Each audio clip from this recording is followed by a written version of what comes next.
यीशु जो अपने बारे में बताते हैं उसे जाने इस वीडियो में। यीशु ने स्पष्ट रूप से उन शक्तियों का दावा किया जो केवल परमेश्वर के पास हैं। जब एक लकवा मारा हुआ व्यक्ति छत से उतारा गया ताकि वह यीशु के द्वारा चंगा हो सके, यीशु ने कहा, पुत्र, तुम्हारे पापों से तुम्हें क्षमा कर दिया गया है। यह सुनकर धर्मशास्त्रियों ने तुरंत प्रतिक्रिया व्यक्त की कि यह व्यक्ति इस तरह की बातें क्यों कर रहा है। वह परमेश्वर का अपमान कर रहा है। परमेश्वर के सिवा कौन पापों को क्षमा कर सकता है?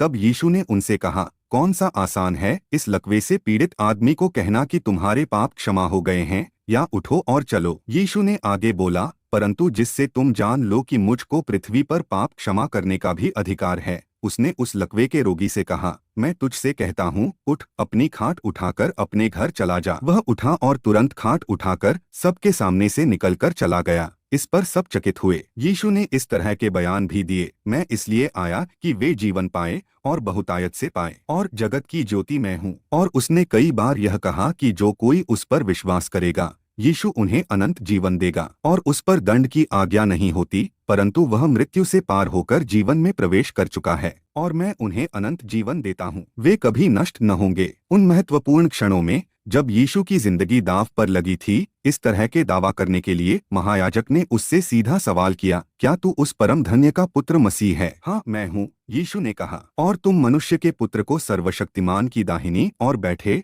और आकाश के बादलों के साथ आते देखोगे। तब महायाजक ने अपने वस्त्र फाड़कर कहा, अब हमें गवाहों का और क्या प्रयोजन है? तुमने यह अपमानपूर्ण बातें कहते हुए इसे सुना। यीशु मसीह का परमेश्वर से संबंध इतना गहरा था कि उसने एक मनुष्य के उसके प्रति मनोभावों को और परमेश्वर के प्रति उनके मनोभावों को एक बराबर बताया। अतः उसे जानना प्रभु को जानना था, उसे देखना प्रभु को देखना था, उस पर विश्वास करना प्रभु पर विश्वास करना था, उसे ग्रहण करना प्रभु को ग्रहण करना था, उससे बैर रखना प्रभु से बैर रखना था, उसका आदर करना प्रभु का आदर करना था।